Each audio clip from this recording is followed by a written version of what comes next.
Sky's orange. It must be in hell. Then you overdressed.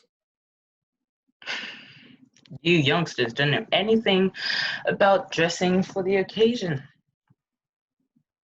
What time is it?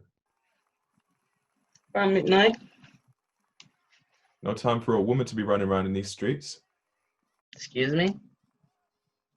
They've been rioting for 3 nights now. Won't do no good. You don't know that. I know enough. They just want to be heard. Then there's better ways to do it. What you expect them to do and no one will listen. What's going on out there only reinforces the fact that we need more law and order.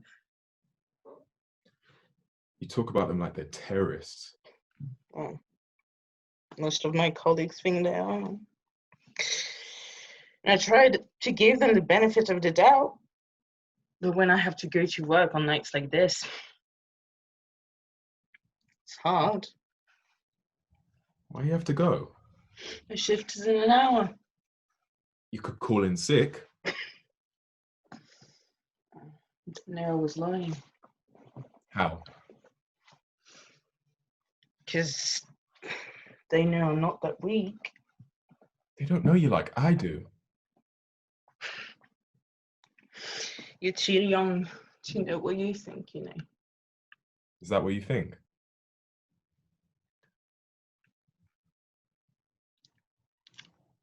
I want you to promise me that you'll go to bed when I leave. Lock the door, shut the curtains, and close your eyes. I can't promise that. I need for you to just close your eyes, just until it's all over. I'm already woke. Even you can't make me go back to sleep now. Should have left you. What kind of mother would you be if you had? I'm glad you got me. Don't make me regret it. You? You're my son. I gave you life even when your father couldn't. I watched you breathe every day. So I have many regrets because that's what life gives a mother. Does anyone know I'm here? No. You lying. A mother's job is to protect her child. Where do they think I am? Doesn't matter. It does to me.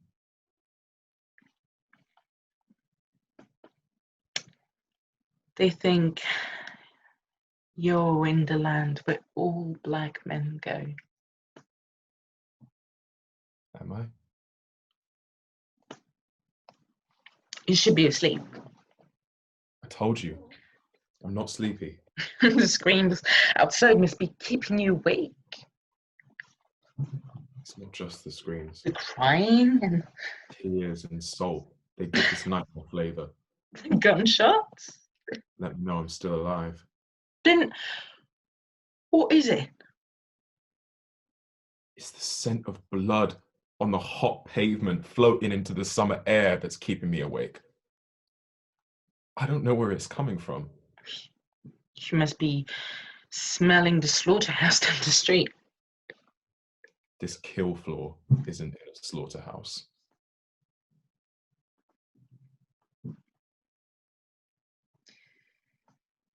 This was a respectable community. People used to wave and say hello. There were the signs that say all welcome. Tourists would even drop their lines here and go fishing. You used to let me sell lemonade to them. Mm-hmm. They were impressed that a young black boy could be so good at maths. But suddenly people shut the doors and windows and they took down their signs, and it's been every man for himself ever since. The government took down the signs. And those that wouldn't, they made them. Words are empty if it's not written on your heart. You don't have to go along with what they're doing. It's my job. You could always find another one. A son telling his mother she can always find another job. Doesn't know the sacrifices she made to take the first one. It doesn't bother you. Huh. That people that look like your son are being murdered in the streets by your co-workers. I told you, if you were ever stopped, you give them my badge number. Some of my friends get a bar mitzvah as a rite of passage. Mine is a Terry stop. Oh, stop it. The truth hurts. Pain. Hurts. I should have noticed it before. You don't look nothing like me. What's the matter with you? My skin is black. Yours is blue. Those men and women from my department, they watch my back and keep me alive so I could come home to you. A black son in your line of work is a curse, not a blessing. Why are you trying to break my heart before I have to go to work? I broke your heart before I was born. You know it, and I know it. The sleepless nights you'd spend wondering if I'd make it home. Wondering if you'd get a phone call or see breaking news. I told you. Give them my badge number. That was your rite of passage. It's my fault. I raised you to know you've never had room for error. I wasn't doing nothing wrong. Anything wrong? Is that how you spoke to him? That ain't the point. Isn't it? We have a right to peaceful protest. You should have been home, in bed, sleeping. You lied to me. Curse be a son that lies to his mother. I'm doing everything right. The cops throw the tear gas, and I remember what Miriam told me. Run against the wind and don't rub my eyes. You do what some Palestinian woman tells you on Twitter, but you don't listen to what your mother's taught you? Sometimes a mother's advice becomes obsolete.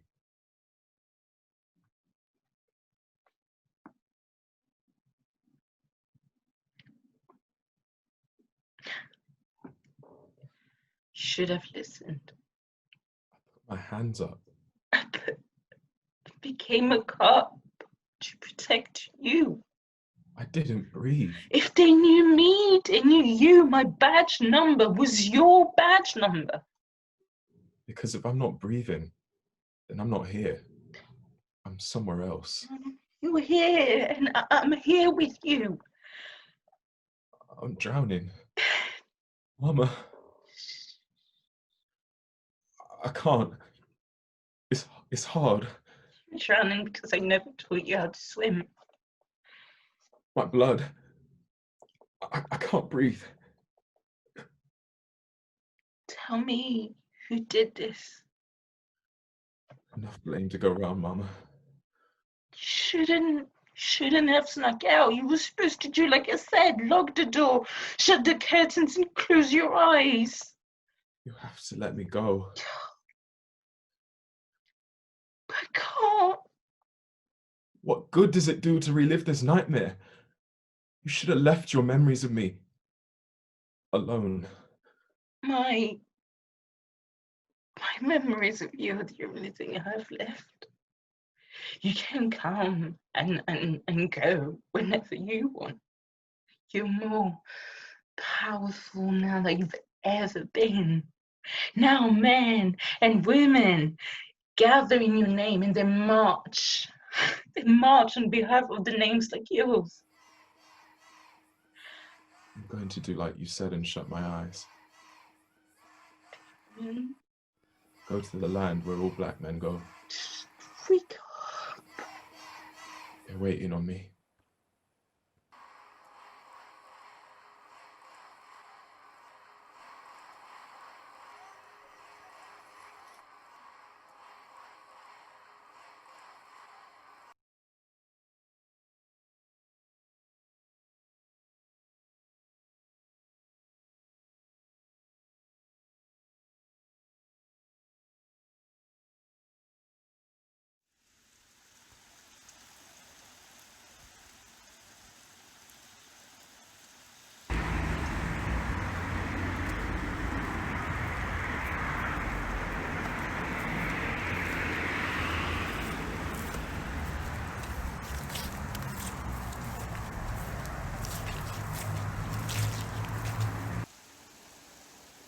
Did you see that?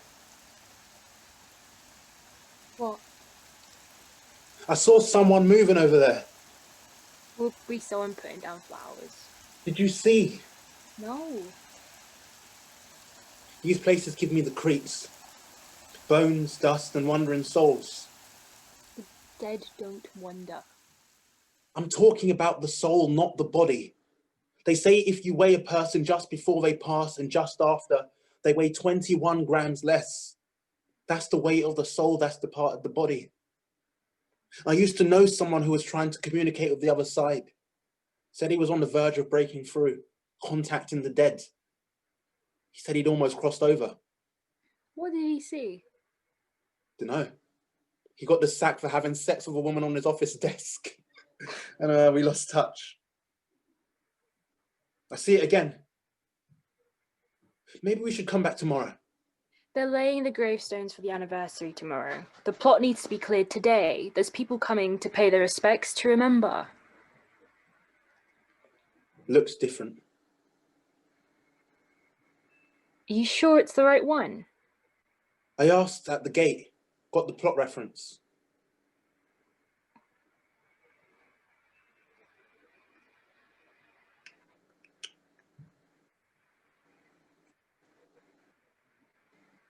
Who took the cross?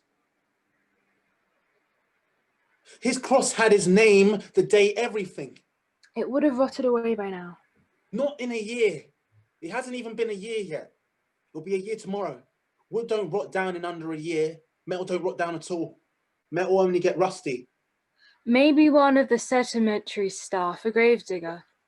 Gravediggers dig graves. They don't rob crosses. Unless one of them took it. Out of spite. One of them. Whoever did it to Dad. Followed us into the cemetery when we were burying Dad and come back into the cross. You hear about it all the time. Them people who mark up Jewish graves, put pork round them or spray swastikas. Dad wasn't Jewish. I'm just saying. It could happen. Do you want to go back to the gate? We shouldn't have left it so long. It's all ivy and brambles strangling everything. Bloody stinging nettles and weeds. You can't see weeds for nothing else. You was always partial to a bit of weed. Going back to the gate. Will you be okay by yourself? If the dead could hurt you, they wouldn't be dead now, would they? If anyone has stolen the cross and tried to come back, I'll be waiting for them. If I would have been there 5 minutes earlier, Dad didn't stand a chance by himself. Back in a mo then.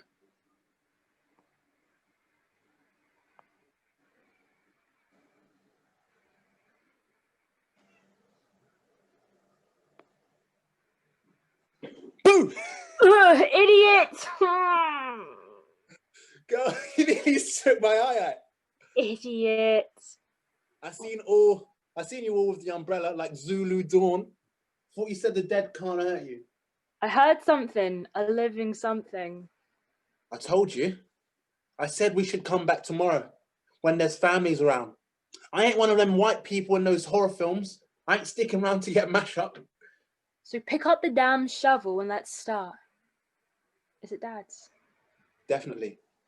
She looked at me funny, like she thought I was claiming she was lying, or like, if you came here more often, you would know. You probably get asked the same question a million times from people who don't come regularly. Yeah, but we're not just people, sis. We're family. I never came here to be judged. You're paranoid. And I said I was never coming back here at all, not until... Been a year. You need to have done that now, sis. It ain't even started.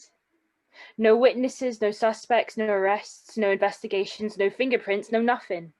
There was an investigation, sis. Searches, forensics, statements, descriptions. That resulted in what? There weren't nothing concrete, sis. Nothing that could stick. Where are we supposed to start? Should we say a prayer or something first?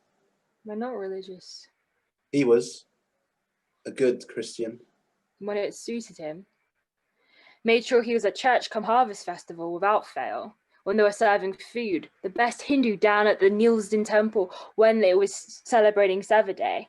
The first at the synagogue on Holocaust Memorial Day when they were serving tea.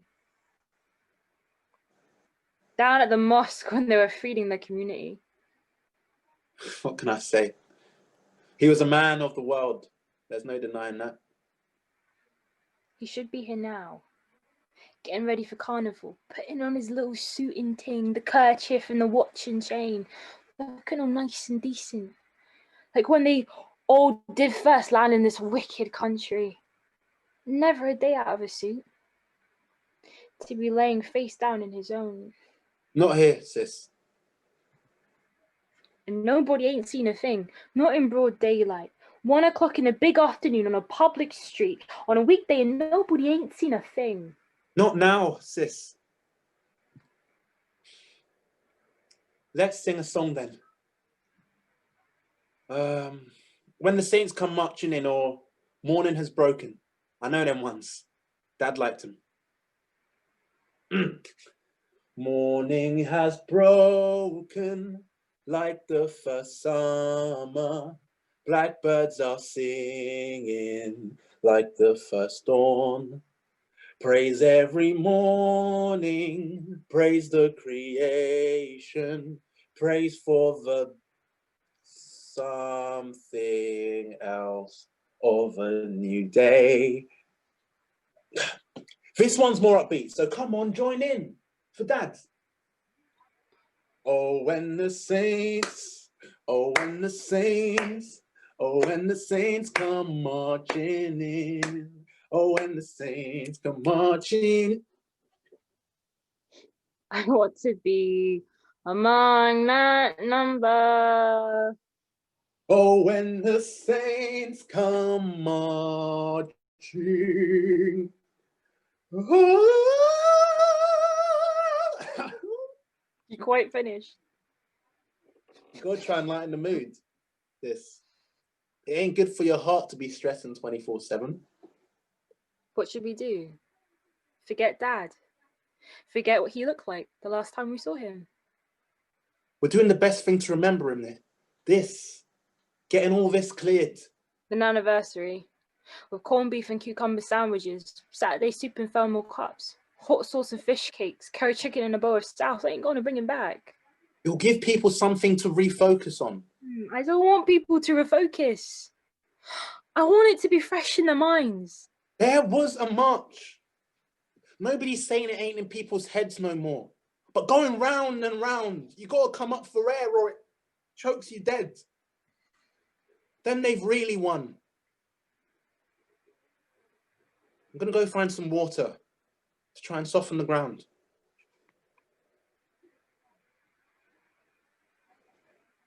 Philip. Philip. Philip.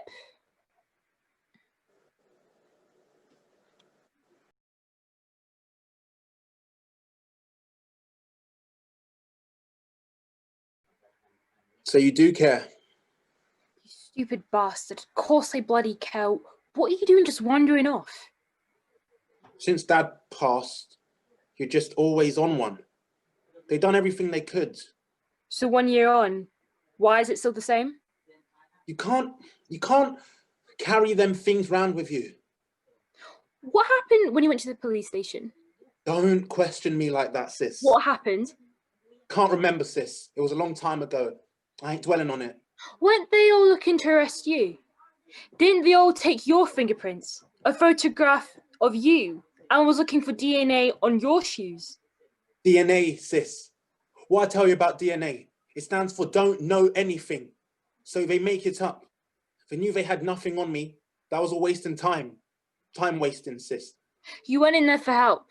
You went in there bleeding with blood on you, needing help, screaming for help. I'm not keen to bring it up, sis. And not just any blood. Not just any old blood, our father's blood. What did you have in your hands? What did you have? It ain't getting us nowhere remembering all that. bringing it all up again. This is about moving forward. There ain't no future without no past. Sis, please. His heart. My father, your father, our father's own heart. It wasn't his heart, sis. London. Please. A kidney, a liver, a spleen. What you had in your hand was part of him, part of a human being, and you went to the police for help because they cut him down outside the police station. And when you went in, bleeding with a part of our father, what did they say? What did they say? What? I'm getting hysterical now, sis. I can't remember what they said. Black on black crime. Who have you stabbed then? That's exactly what they said, and you were screaming for them to come outside, screaming for them to stem the blood, to stem the flow, to stem the flood, to use something to stop up the hole so big that you could put your hand in it. And they just said you was being aggressive. They pinned you down and handcuffed you. Stepped on my father's HUD, slid in, accused you of pushing them, attacking a police officer, and they were looking to charge you. And my father was out there on the street. He was out there on the street, outside the police station on the street, and he was dying. And you can't remember that. You don't remember that. They did all they could when they finally believed me, but... But what? It was too late. You know it was. Sis, I tried to do all I could. But you didn't do enough. Now, did you? I did what I could. We marched, didn't we? We marched all the way through Paddington to Westminster, staged a protest outside the police station, refused to move until we got justice. Only we didn't get any, did we? Marching don't do shit but wear down your shoes. And what have you done? What would you have done? Burn down the police station, kill every last white man and woman in sight? It ain't about every white man and woman in sight. The people who did it was on CCTV. The CCTV attached to the site of the damn police station. The same CCTV that the police claim held footage that accidentally got destroyed, but showed nothing anyway. And a CCTV in the duty area, they weren't recording because it was due for maintenance, but it did manage to record you acting aggressively towards two police officers and apparently attempting to assault them. They know that was rubbish. That was all dropped. It don't help to dwell on it. Is that you talking? Or your white wife? That's out of order, sis. Don't bring her into it. Sophie's been with us all the way. A rock. Wasn't it her that found the solicitor? Made all the phone calls when we was falling apart. Liaised with victim support. To get us a few £1,000. It was something, sis. It paid for all this. The funeral, the hall and the food after. And still some left over for the gravestone and this anniversary. This ain't 12 Years a Slave. She ain't Brad Pitt come here to save the poor ignorant Negroes. She was there, Urma. While you were spouting out revolution to the world and whoever would listen, she was handling practical business at home. Chat with your brain, Philip, not with your cock. You too mean and vicious. That's why you ain't got no man. Black, white, orange, or green in the last 8 years. Before any, none. What's that supposed to mean?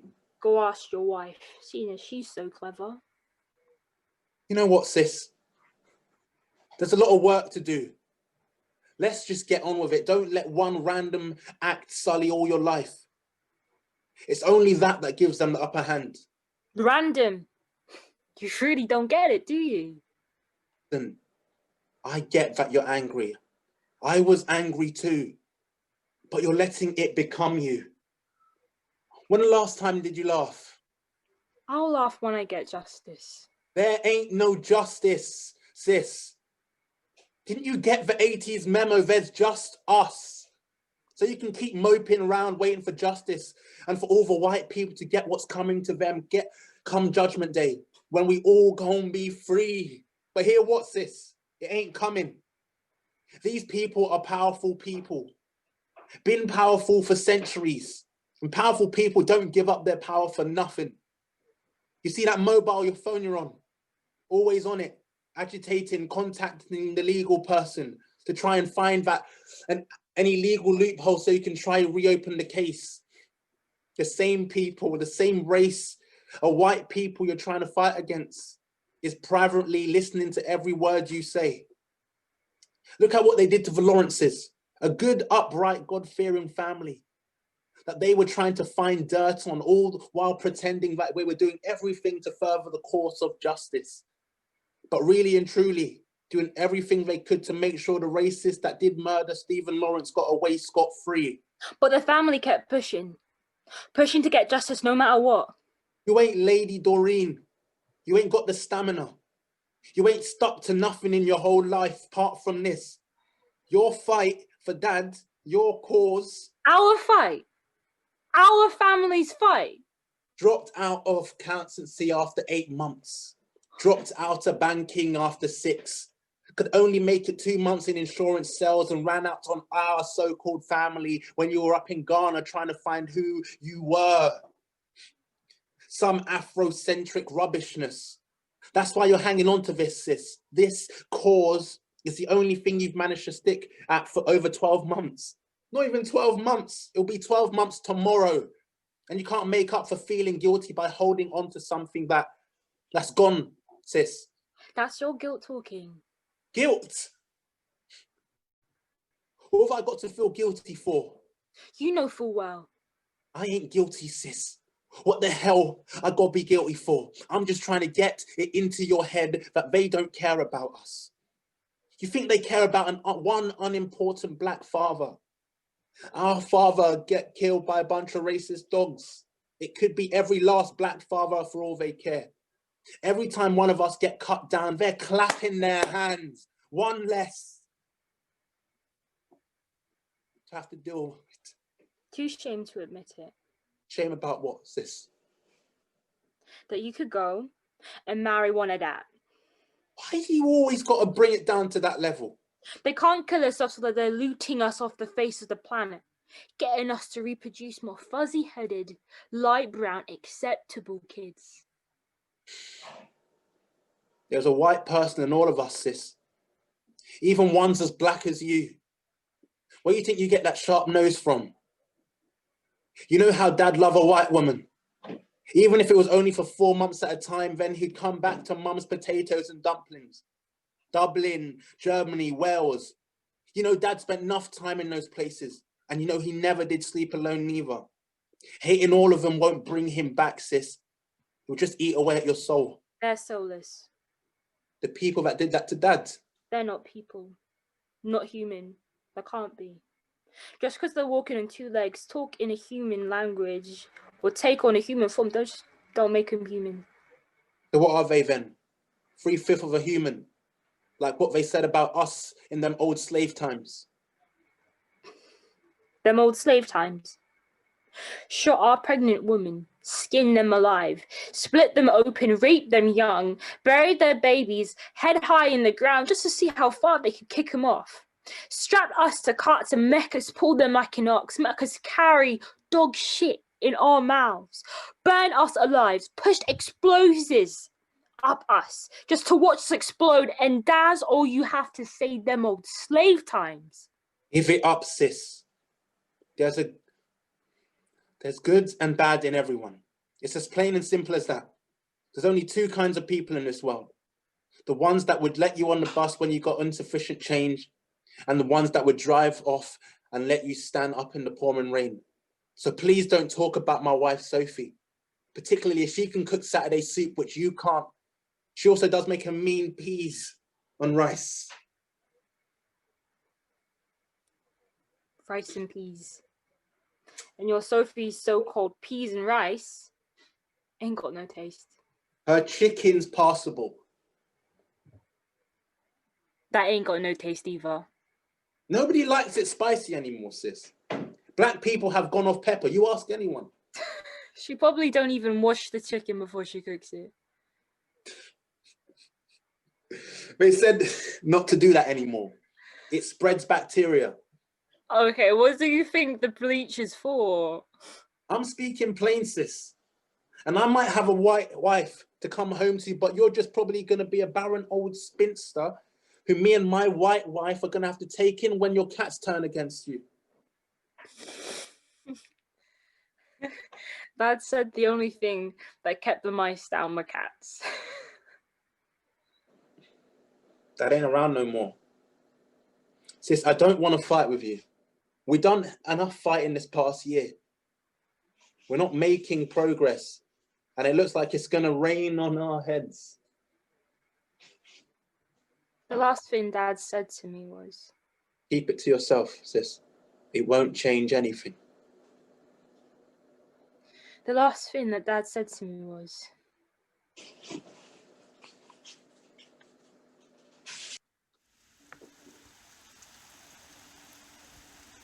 I wanted more. I didn't want to be stuck in Dad's beat-up old house on the corner of Edgware Road forever. Sophie's people have got a bit put away. it's a beat up old house. But it's Dad's beat up old house. And for the most part, it was full of love. Love's all you need, isn't it, sis?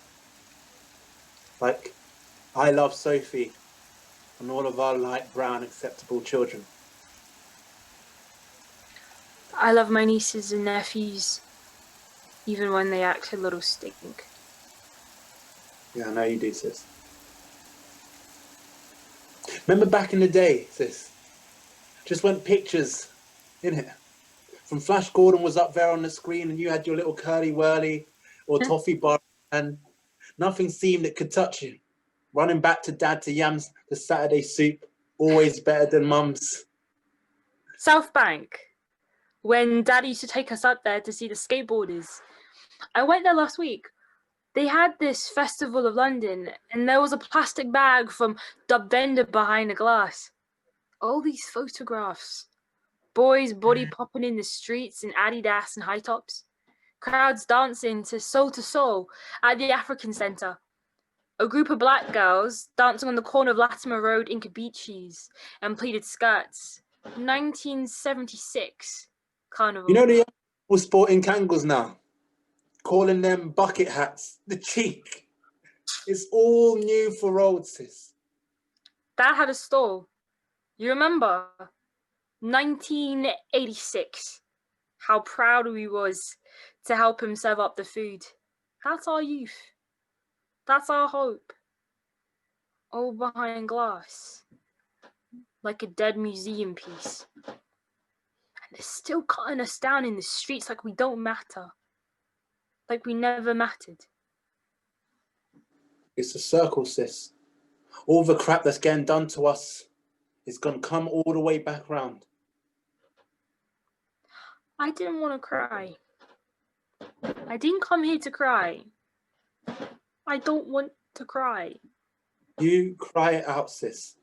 You let it out. Every time I turn on the TV, there's a white person crying.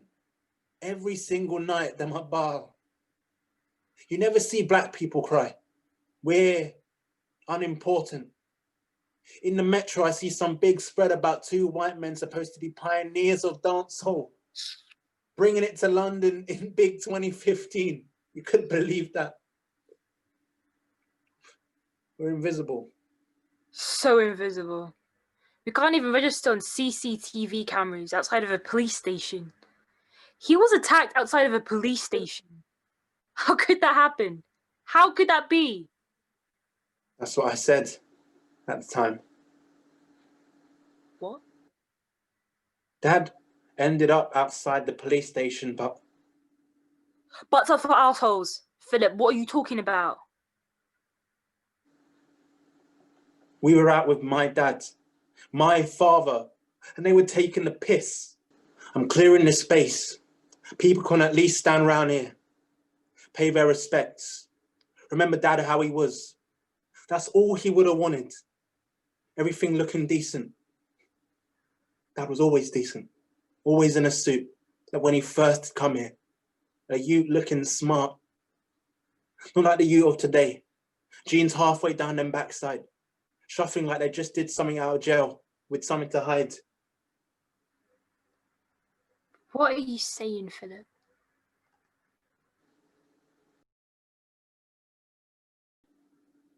I was with Dad. Me and Dad.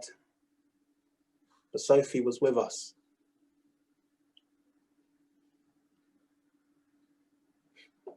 We were coming round by Bermondsey side because Dad wanted to take a trip over to Catherine's docks. He always had to be travelling, could never be in one place. But there was an idiot mouthing off right in the middle of the street. Black this, you black that, get your hands off our white women. Then he comes up to Dad, pointing his hand in Dad's face, messing up with Dad's chain watch. Dad wanted to let it go. Said the boy was ignorant. I got in front of Dad.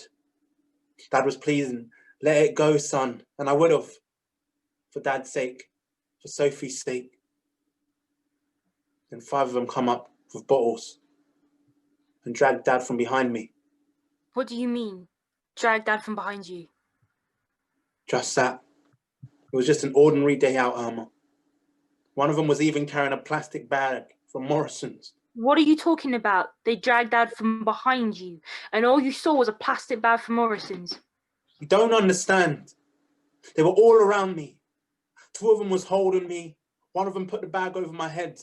I couldn't breathe. And Sophie was screaming. I could hear her screaming and I couldn't breathe. What about Dad?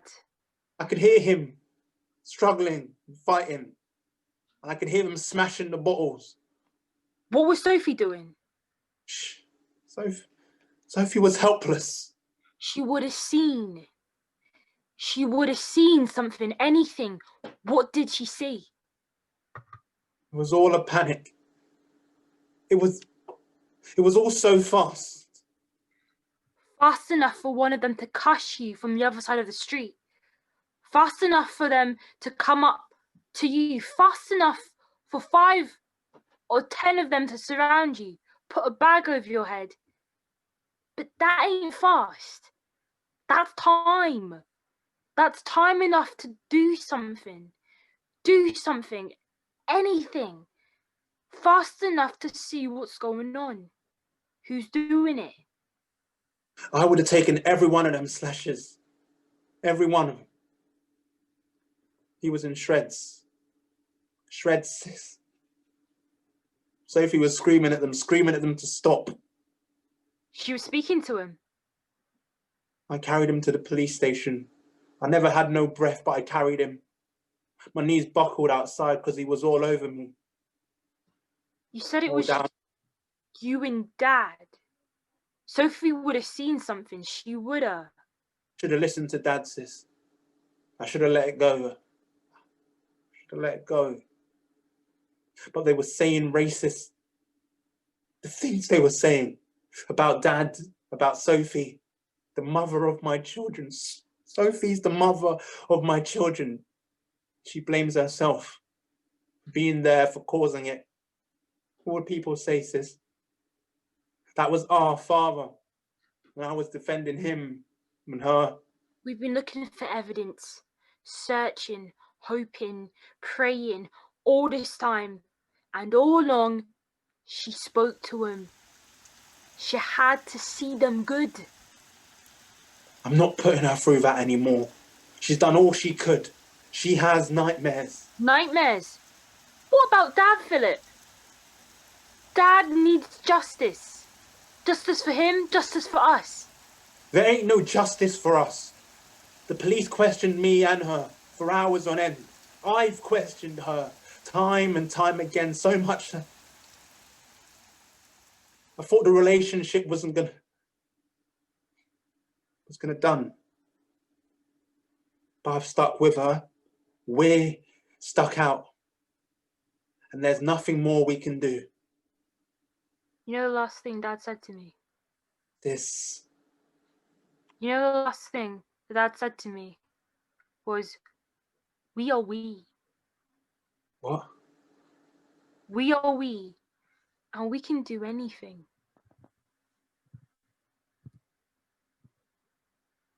That's not the last thing Dad said, sis.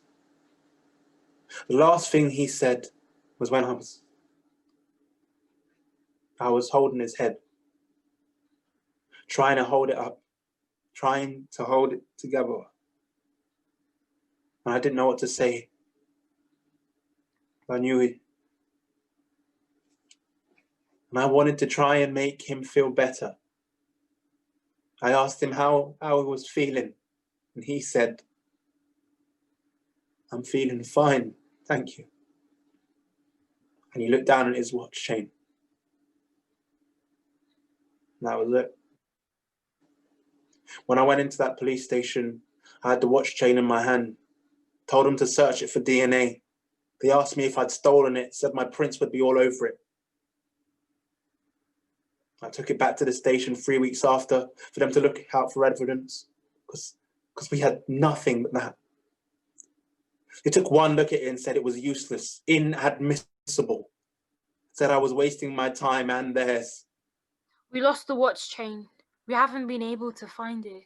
Not lost. I slipped it into Dad's pocket day of the funeral, when they opened up the coffin. It didn't look like Dad anymore. It wasn't him. The only thing about him that looked like him was the watch chain, so I put it back in. But Philip, it would have had evidence on it. It would have had evidence on it. It was useless. Philip, they also tried to claim that you assaulted them, but you didn't. Know that, sis. So Dad's watch chain, it would have evidence on it. Vital evidence. I believed what they were saying. I'm the useless one.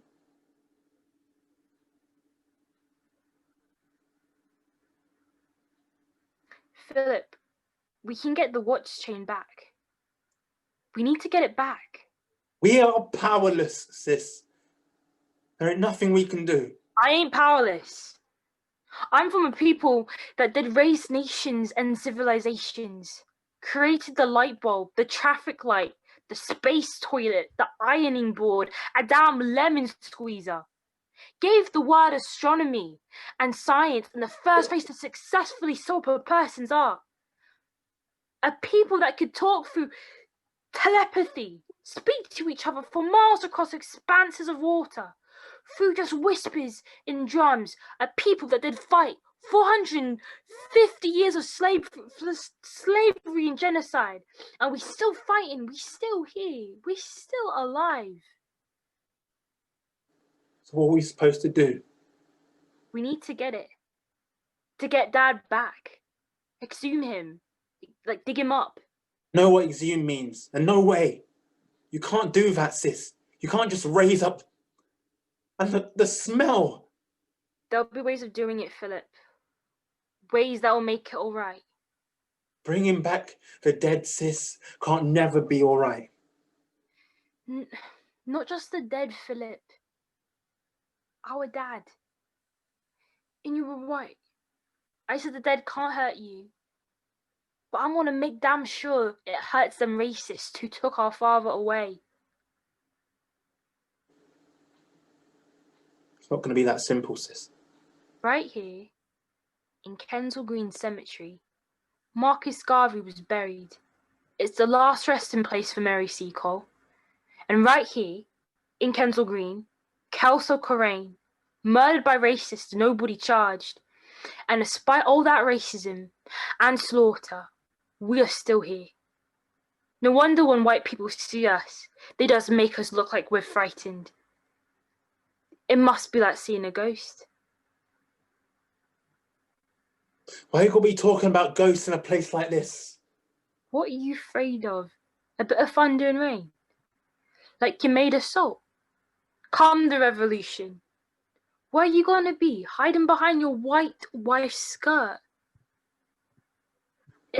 If the souls of our people can come back, let them come.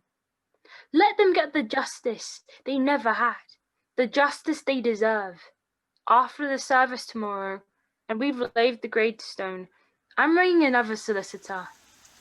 I'm not giving up. Come on. I want to get home and make the corned beef sandwiches, otherwise Mum's going to kill me. What about the plot? We can't leave it like this. We are we. Remember, people can take us as they find us. You really think we can? You know, with Dad? Yes, I'm positive.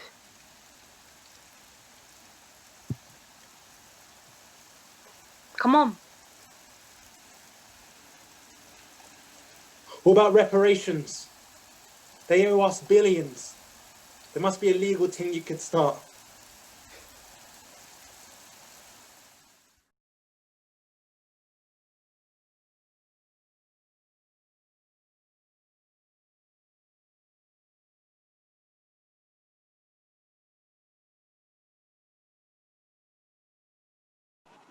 They told me he hung himself, but I know my son.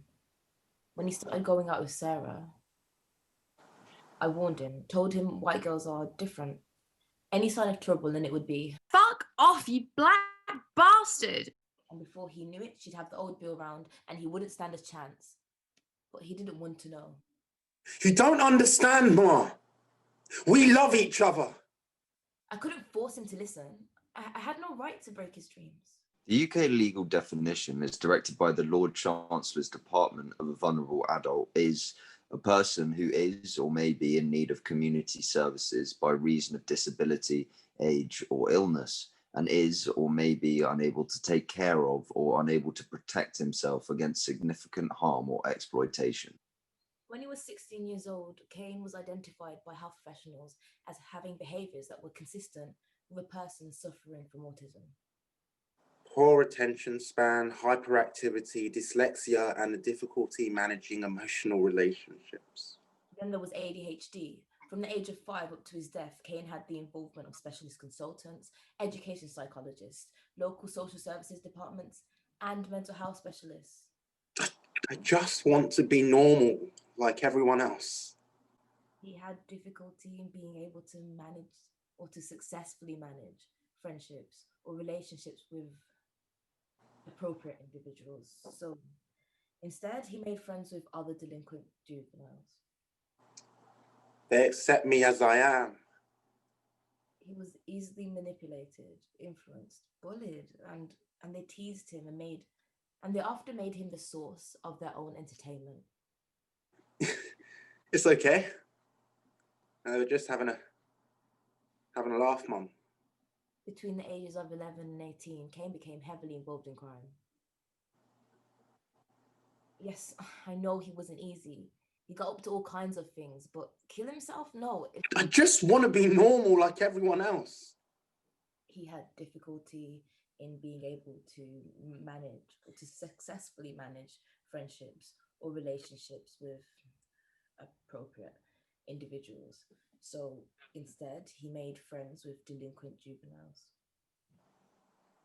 They accept me as I am.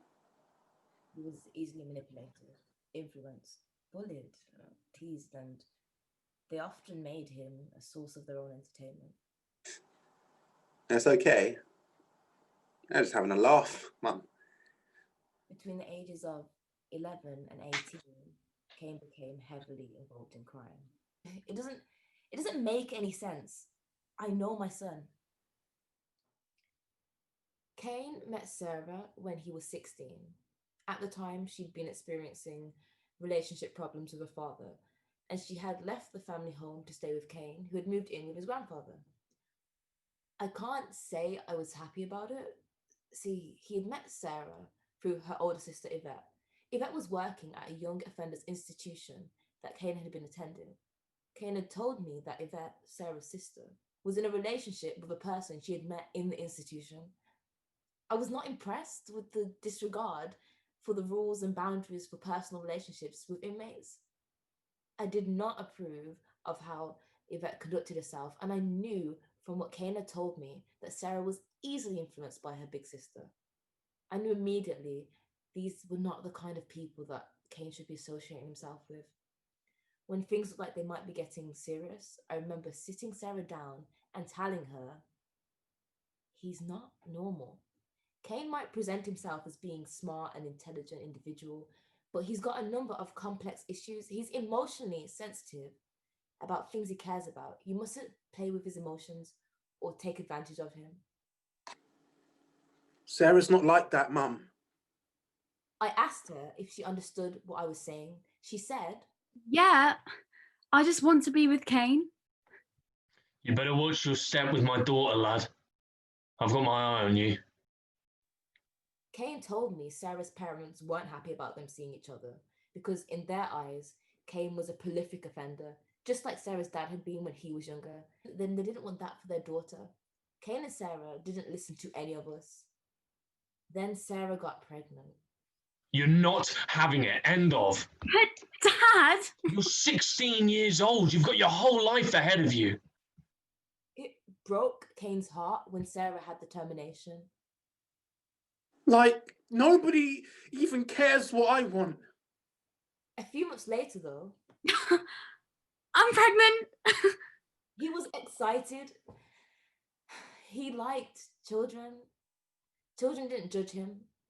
He couldn't wait for the baby to be born. He and Sarah moved into a flat, and Sarah's mother put a bond down on. The flat was in Sarah's name. They went through the whole pregnancy, the whole 9 months, and then Harvey Lee was born. Asleep. Kane struggled to understand that Harvey had died and that he had no control over the outcome.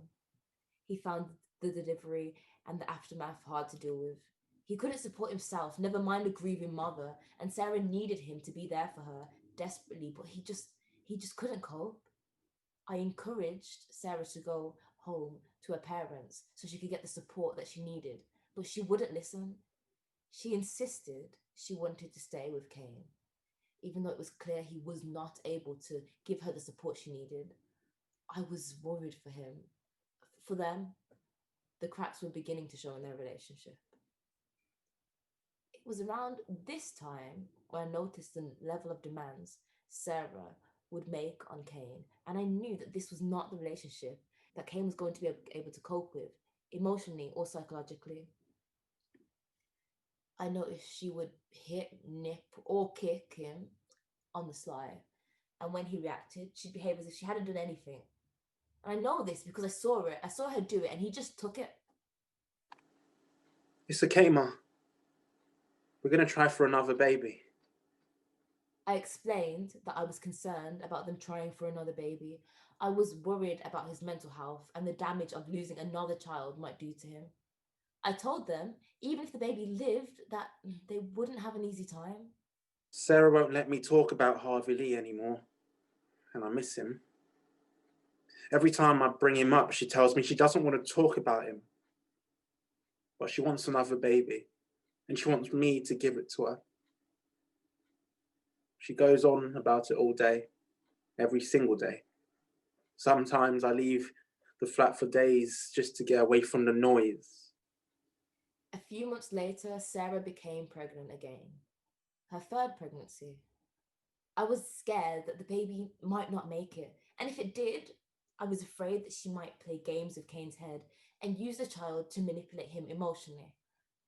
I wasn't happy, but what could I do? Kane became very detached from the pregnancy. I tried not to think about it, but I couldn't help it. I came up with names. Delisha Ann if it was a girl. Ashlee Ryan if it was a boy. Sarah had chosen the name Harvey Lee, so she said I could choose this one. I was scared, nervous, frightened the same thing would happen again. Maybe I was being punished for something. Maybe I wasn't good enough. I don't know. I couldn't bond with the baby inside Sarah. Not this time. No, not yet. The place they were living in didn't have sufficient heating, so I helped them get another place. I paid the deposit, the initial rent. This time, the flat was in both of their names, though Sarah's mom wasn't happy about this.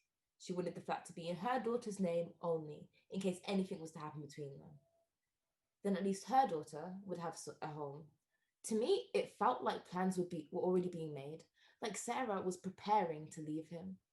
I was anxious for my son.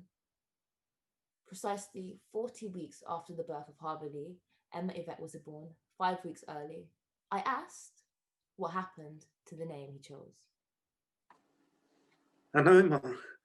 I wanted to leave Sharan, but I let her choose the name because I don't want to argue with her in case she takes the baby away.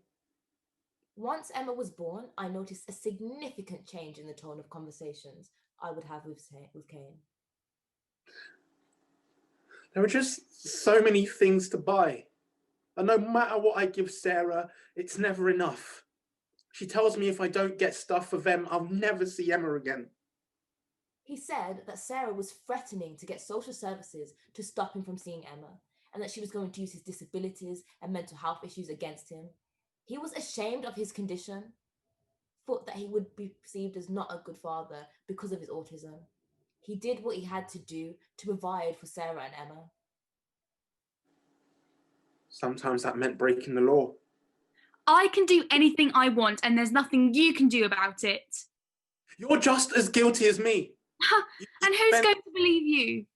Oh. You're just as guilty as me. You spend the money. And who's going to believe you? You're the one with the criminal record. Everything we've done illegally is done in your name, so there's nothing to trace back to me. What about the bank transfers? All the money I put into your account? I just tell them I don't know where you got the money. Nothing to do with me. Anytime we have an argument, she goes to her mum and dad's and tells them I'm no good. She takes Emma and sometimes stays there for weeks. Whenever I arrange to bring Emma to see my side of the family, she takes her to her parents. I let Mum think I'm just not turning up, but it's Sarah. She won't let me. She says she'll take Emma away for good if I don't do what she says. Don't tell anyone. My friends would only laugh at me. I'm ashamed. I worked out what Sarah was doing. I told Kane that this was not okay, and that it was a form of mental abuse, and that Sarah was seeking to exploit his worst fear and using it to her advantage. She knew about his psychological and emotional issues, and she was using them against him. I told him that he didn't have to put up with it, and we could help him. No, Mum, don't do anything. I just want to see Emma. As long as I can see Emma every day, I'm okay. One evening, he called me in tears. I have to get a job. Sarah and her mum have been at me for weeks to find work. Mum, what am I going to do? Sarah's mum has told her to leave me if I can't find a job. She says I'm a waste of space who doesn't deserve to have her or Emma. It's okay. Don't worry. I know it's not going to be easy, but if you try really hard, you'll find a job, and then Sarah's mum might ease upon you. Over the next 2 years, Kane did his best to get work. He started doing temporary work, and it really helped him. He was able to escape the abuse he was experiencing in the home. He likes working, and the agency work allowed him to go to different places for short periods of time, which he was able to manage. And sometimes he did 60-hour weeks to get out of the house and to make money to give to Sarah and Emma. He was providing for his family legally, and he was happy. It's the best I've seen him. That's why none of this makes sense. It doesn't add up. What they say he did, it doesn't make sense. None of it. He had a way of doing things, maybe due to his autism or his ADHD. I don't know, but I knew his pattern.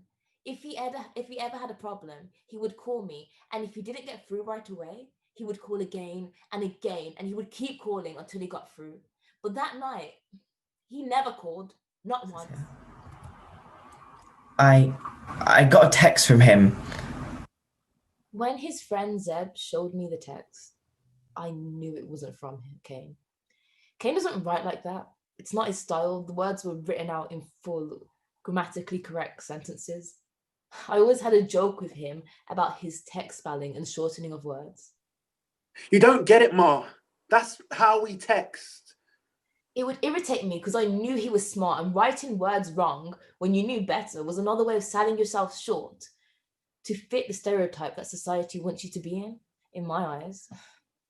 And my boy, he knew better. I always told him, be all that you are, be smart. It's an open and shut case. No reason to believe that it's anything other than a suicide. No, I know he was into things he shouldn't have been into, moved with people he shouldn't have, got himself into business that he had no business getting involved in, but he was making a change. You dare, you fucking black bastard! I heard they had a fight, some argument, he and Sarah. Kane was in receipt of high-level living allowance from the age of 12 to 17, and he had made a recent adult claim for personal independence payments. He was successful in obtaining the benefit award. Sarah was the carer in the personal independence award. Kane told me he wasn't keen on claiming. He said that once his childhood claim had stopped, he hadn't bothered to make a new claim as an adult for fear of how he would be perceived as a father by his daughter. But Sarah had been insistent on pressing him about applying for the claim, for the additional money, so that she could buy stuff for her and Emma. They'd been arguing about this. Kane had come home after a night out, and Sarah was on his case. Go on. Hit me. Hit me. Come on, mate. Out of here. She's goading you. Stop it, man. You're winding me up. You're just winding me up. Take her for a walk. Get your coat, Emma. Want to go for a walk with Daddy? Let's go get sweeties. Zeb said Kane did the right thing. He walked away. 20 minutes later, I sent a text to Kane telling him to get back to the flat because things were kicking off. Sarah had called 5-0, said Kane had run off with the kid. What I don't get is how a 6-foot man can hang himself in a 6'2" door frame. I know it's possible because that's what they said when it happened, but when I run through the motions every day and see him fastening and tying the knot, putting his head in the noose, lifting up his knees so his feet don't touch the ground, and holding on until the knot tightens around his neck. Surely when it hurt, when the tug of the rope pulled on his neck, surely then he would have allowed his legs to drop, to scrape his toes across the ground. Surely he would have just stood up, took his head out and walked away. Come on, son, quietly does it. We've reason to believe there's been a disturbance here and we need to ask you to leave the premises. I haven't done anything. What are you accusing me of? I haven't done anything. The lady feels threatened by your behaviour and so we have to ask you to leave. This is my flat. I don't have to go. I haven't done anything. Come on, bud. Hand the kid over and calm down. I'm not going anywhere. I haven't done anything. Get off me. Leave me alone. Let me go. I know what you're thinking. He's just another statistic, and I'm just another grieving black mother who won't accept that her son is gone. But that's not how it is. Even the coroner held back the evidence. Even the coroner held back the body. Even he thought more questions needed to be asked. All right now, son. Calm down. But I didn't do anything. Why am I here? I didn't do anything. I'm not well. I'm not well. Are you on any form of medication? No. Yes. I have ADHD. I started some new pills last week, but they're no good. They send my head off. So I stopped taking them. Get the girl to bring him in, yeah? They just don't agree with me. No worries, alright? We'll sort out something. The ADHD diagnosis and medication history is present on the police database. So many unanswered questions like Did the custody officers booking Kane in make a note of his ADHD diagnosis? Was a police officer contacted in regards to the medication? Did the police doctor have specialist training and knowledge of how to deal with detainees with conditions such as Kane's? Did they know he had been drinking? Did the medical assessment of Kane include blood screen for skunk, weed, and cocaine? And if skunk, weed, or cocaine were present in his system, would the police doctor or any other healthcare professional give authorization for Kane to have any prescribed medication such as Concerta XL? Why weren't the mental health professionals alerted? The Independent Police Complaints Commission chairwoman, Dame Anne Owers, said the custody system suffered from inadequate risk assessments, token checks on a person in custody, insufficient handovers between custody staff, a failure to recognise or properly deal with people with mental health concerns or substance abuse issues, poor liaison between police and other agencies. I must have zonked out. Morning came. I gave my things and I headed home. When I got back to my flat, it was empty, everything gone. My Emma, my little girl, gone. It was too much. I couldn't think straight. I'll call my daughter, eh? You black bastard. You lay a finger on her and I'll kill you. Didn't I tell you? But I didn't touch her, I swear. That's not what she said. She's a liar. Ask Zeb. He was there. I could see daylight coming in and out. Some bright light shit burning my eyes and my heart was pounding like the whole of me was a great big giant heartbeat. Could feel my fingers digging into my skin. Couldn't focus. Felt like my body was leaving the ground, but I couldn't fight them off. Like I was wading through fog, quicksand. Everything was slowing down. Then there was something around my neck. Rough rope. They had my hands held tight behind my back and was holding my knees up. I was gagging and they wouldn't ease up. Could feel the rope getting tight around my neck. Could hear them rushing off in their car. And in that moment, I thought, Kane, and get together, or else you're dead. So what am I supposed to do with all these thoughts going through my head? Will I ever know what actually happened? All I want is a proper investigation. Is that too much to ask? An independent review of police custody deaths in England and Wales has been announced by the Home Secretary. The review is expected to cover the lead up to deaths, the immediate aftermath, and how families are helped or supported during official investigations. It will assess whether police officers properly understand mental health issues, the availability of appropriate healthcare, the use of restraint techniques, and suicides in the first 48 hours of detention.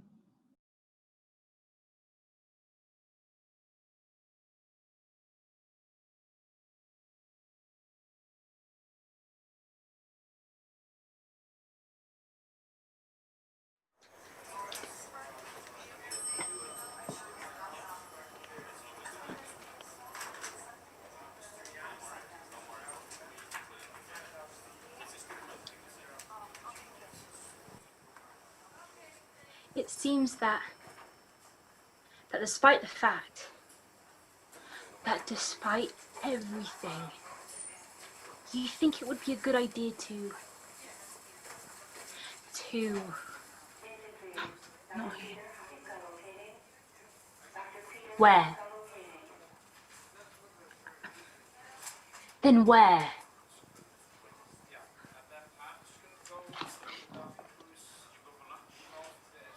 Typical. Every time it just gets that little bit, just that little bit. What? Every time things get a little bit shit, I leave. Me.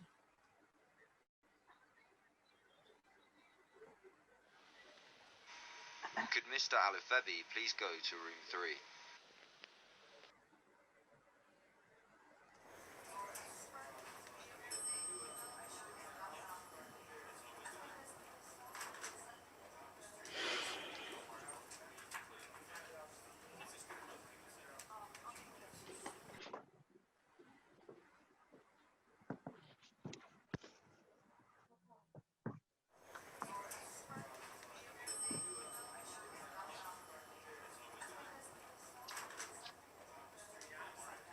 Hungry?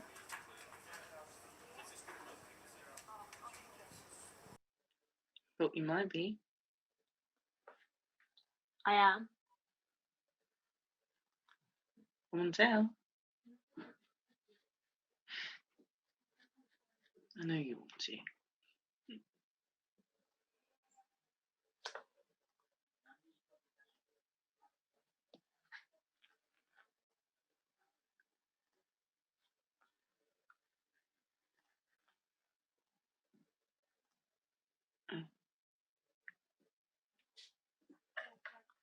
You know I can't. I just thought that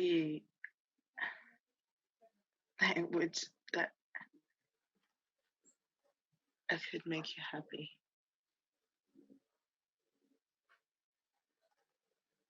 Sorry. Could Mrs. De Silva please go to room 1? Liz, I'm sorry.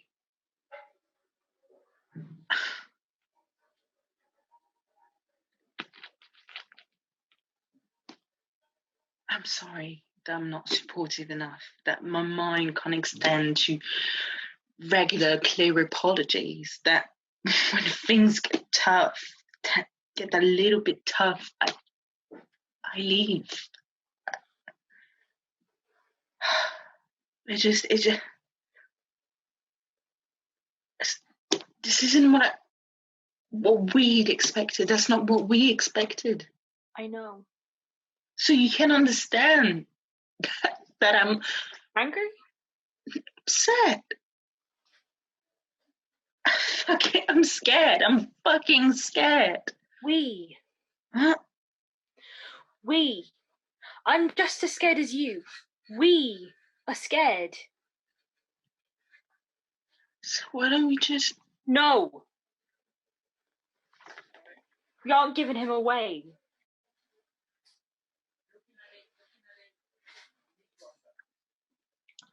I have always dreamed of being a protector, having something that needs me. Dogs, cats, you, him. Having a purpose, a reason to wake up every day knowing someone else relies on me. It makes me feel important.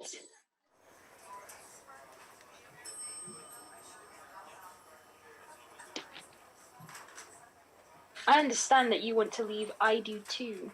This place smells like piss and dead people.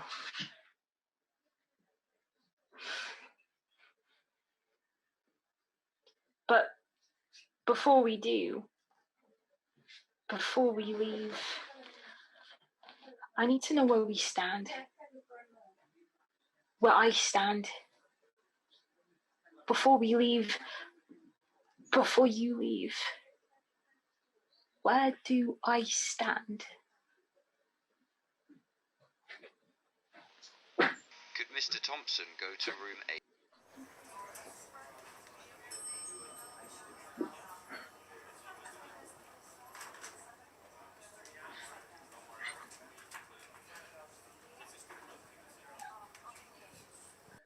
This place really does smell like piss.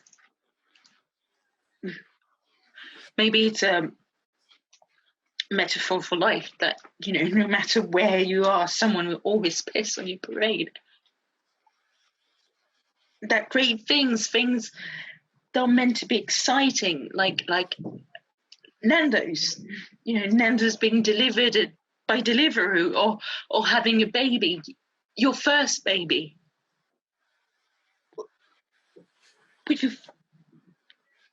beautiful fucking girlfriend can be pissed and shat on by fear. Liz, I'm fearful, okay? I'm really fucking fearful that our son, a fucking disabled son to be,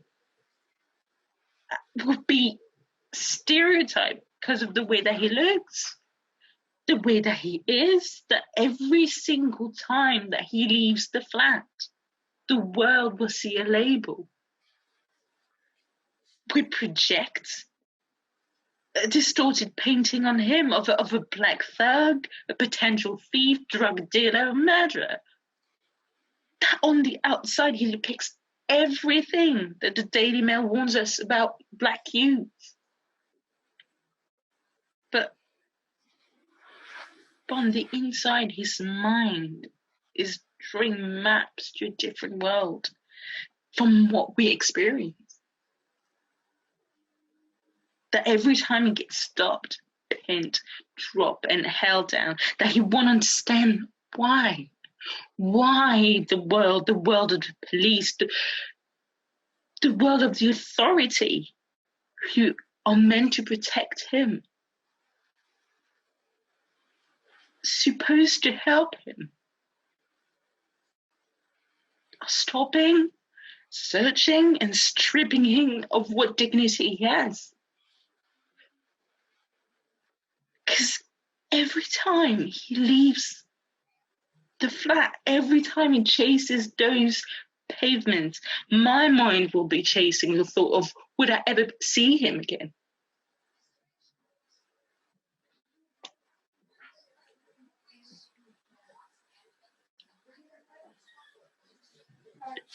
We can't keep him. We can't afford to keep him. Because it's not that I don't love him, it's that I love him too much to see him suffer. You know, being held back for the two things he can't change, the two things I wouldn't change about him. I can't afford to see him suffer like so many men, so many black mothers have suffered before. I refuse to have my name stained on a headline with tears rolling down my face, with my weave fucked up because I ain't slept in days and weeks and years, resting on my heavy shoulders, stitching pain under my eyes, reflecting to the world the story of my dead son. I refuse to be ecstatic on a list of broken lives, broken boys, and broken mothers. I refuse to have his life mapped out like this. So, all I'm trying to say is, if you want to keep him, it's fine. But I don't know if I can. Could Femi Olawumi go to room 1?